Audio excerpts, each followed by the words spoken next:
The most popular chocolate of the world had just entered India. This cost $500, guys. Feastables by MrBeast, the biggest YouTuber of the world, is here to disrupt India's 15,000 crore chocolate market. Feastables are finally launching in India. Founded by MrBeast is a snack brand that's quickly gained a following worldwide. A brand that has already made more than $100 million, roughly 800 crores in yearly revenues, has just launched in Mumbai and is here to give all premium chocolate brands a run for their money. But why is MrBeast doing this, and how much money can he actually make in a country like India where dairy milk rules the market? In this video, we'll understand what is actually happening in the chocolate market of India, and most importantly, calculate the market opportunity for Feastables live in this video. All the jargons, the TAM, the SAM, the SOM together, what these terms actually mean, and how do you actually calculate these numbers. So by the end of this, you'll know the basic framework of how to do this in your category, your product or your service. And most importantly, we'll calculate these numbers without using any expensive reports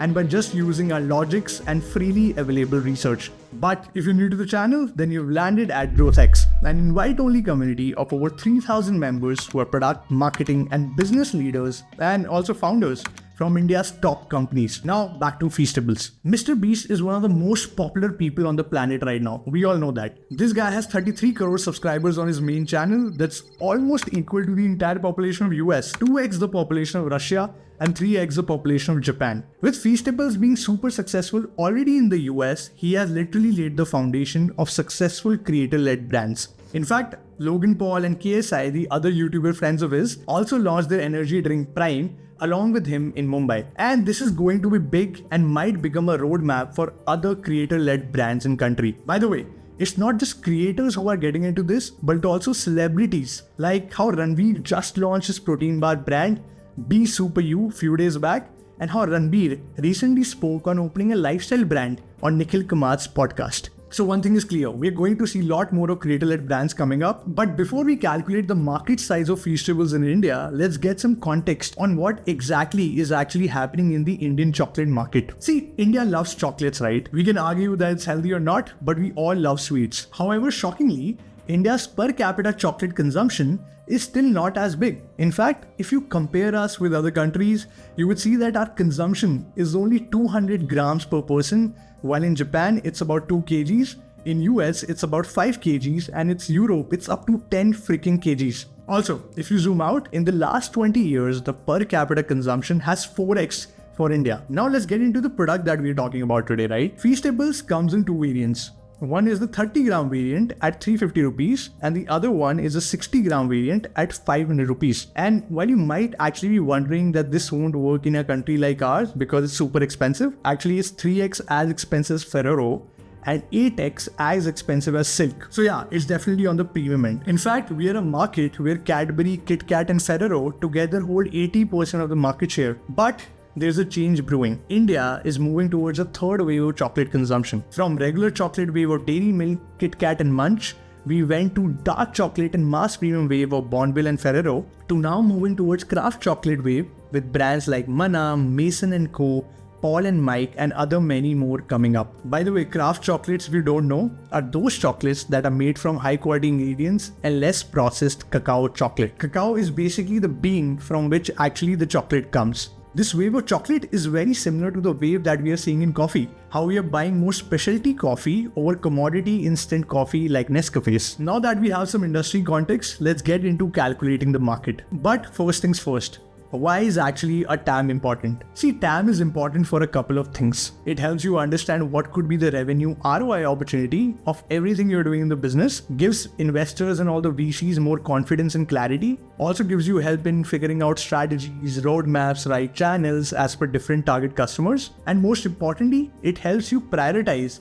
which business vertical or feature you should be adding to your business or product. But here's a spoiler. See, take every number with a pinch of salt because every number has its own assumptions. But still, TAM is something that you cannot get rid of and it's something that you must calculate. So let's start with understanding the definitions first. See, TAM is the total addressable market. That is the entire 100% market that exists for a product or service, which means that everyone who could have used your product or is expected to use your product in a certain frequency, this will be a certain revenue that will be generated by everyone in the market. SAM, which is a serviceable addressable market, is more of a filtered number. It's a portion of TAM that actually a product can target. And now SOM, which is basically the serviceable obtainable market, is a number that you can actually realistically capture in life. We'll calculate all of these for Feastables. For reference, by the way, this was the TAM, SAM and SOM of Uber from their pitch deck back in the day. Now you can calculate these figures using different methods. There's a value theory approach, there's a bottom-up approach, there's a top-down approach, and also there's a way to actually buy research from Nielsen, Gartner or Euromonitor. But today, we'll discuss the top-down approach. But before we discuss the top-down framework, I want to tell you that this framework is not even 0.01% of frameworks and structures we teach in our 4-week growth program. This 4-week growth program is where you actually learn the entire A to Z of growth. There are modules on how to completely learn acquisition of customers, how to onboard customers, how to retain customers, and most importantly, how to monetize customers. This is taught by program directors who have built and led growth teams at top companies like Cred, Razorpay, and not just that. You'll also learn from CMOs, CTOs, and CBOs of India's top startups on weekly freaking basis. The program starts on December 1st and we only accept 30 members every week. So the only way to actually increase your odds is by applying early. You can check more about the program from the link in the description. Now coming back to market sizing framework. See, the first thing we need to have clarity while we start our framework is our product. See, Feastable is targeting two categories. One is milk chocolate category and the second is dark chocolate category. It's a bar-shaped chocolate and is mostly for people who are below 25 years. It's also on the premium pricing end, by the way, and is usually bought by these young folks themselves or given to them as gifts on special occasions by their parents or family members. To begin our calculation, let's start with the number of households. Focusing on household is a very practical approach while calculating your TAM because you cover different age groups, elderly individuals, middle-aged, and also younger people. See, India has 30 crore households, of which we need to know how many are urban households. Let's ask ourselves, how many of these households would be in urban areas like Delhi, Mumbai, Bangalore, etc. Because rural areas is not where the demand would actually come from for Feastables. And if you look at the data, 30% of India is urban. So we can say that 9 crore households would be urban households. And asking questions is very important while calculating TAM because the more questions you ask, the more refined your TAM becomes. Let's take the next parameter of affordability. See, not all urban households can actually afford or think of affording this premium chocolate, right? And if you look at the economic data, 68% of metro households earn more than 5 lakh annually. For simplicity, let's take that to 70%. So let's assume that 70% of these 9 crore households, which is 6.3 crore households, is what can even actually consider buying Feastables in real life. Now, remove 30 lakhs people from this, considering that few of these households are not at all interested in using YouTube or internet at all. This will help us arriving at a safer round figure of 6 crore. Now, another important metric that you need to bring into this picture is actually money. So let's factor in spending. On average, these urban households would spend around $20, which is like 1,500 rupees throughout the year on chocolates. Let's assume that. And if we multiply 1,500 with 6 crore households, we get 9,000 crore. This 9,000 crore figure represents the realistic ceiling for Feastables or any other similar premium chocolate products.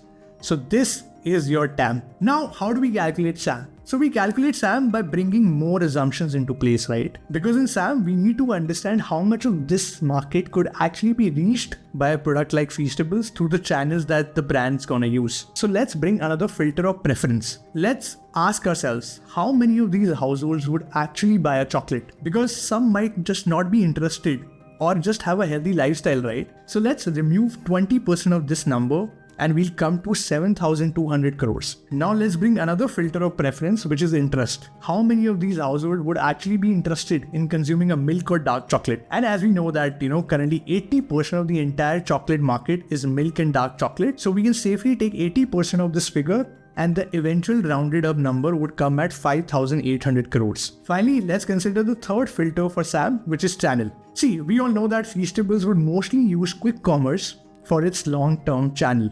Platforms like Zepto, Blinkit or Instamart would love to list them Let's say if only half of these households actually use quick commerce, the market would eventually shrink to further 2,900 crore mark. This 2,900 crore is the real serviceable opportunity for a premium bar chocolate in the quick commerce space. This is our SAM. This brings me to the last part of calculating the SOM, which is the total obtainable market. Here, let's assume that Feastable is actually able to own 20% of the market share. If they own 20% of the SAM, they would be able to make 580 crores in a year. Obviously, this will keep on growing every year. So if they absolutely crush it, they can make half of their current revenue in India, that is about 50% of $100 million, roughly 400 crores. Again, this won't be very difficult because the second biggest country that actually watches MrBeast is India. He already has digital distribution, as so many people are already excited for this product. Plus, the guy has already smartly promoted his chocolate by collabing with other big creators like Carrie Minati, has already shot podcasts with Ranveer, and has done so much more. He understands the digital distribution in one of the best ways in the entire world. In fact, people have been searching for Feastables for way long on Google in India, way before its Mumbai launch. The product market fit is already there. So it'll be interesting to see how this goes and how much revenue can they actually make in a competitive Indian market. That was all for today. Hope you liked this video and learned something from it. Do let us in the comments, by the way. And also, do watch the last video we did on how GoZero is disrupting India's 20,000 crore ice cream market.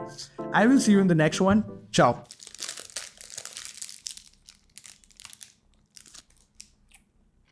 I'm not sure if I'm gonna pay 500 for this though.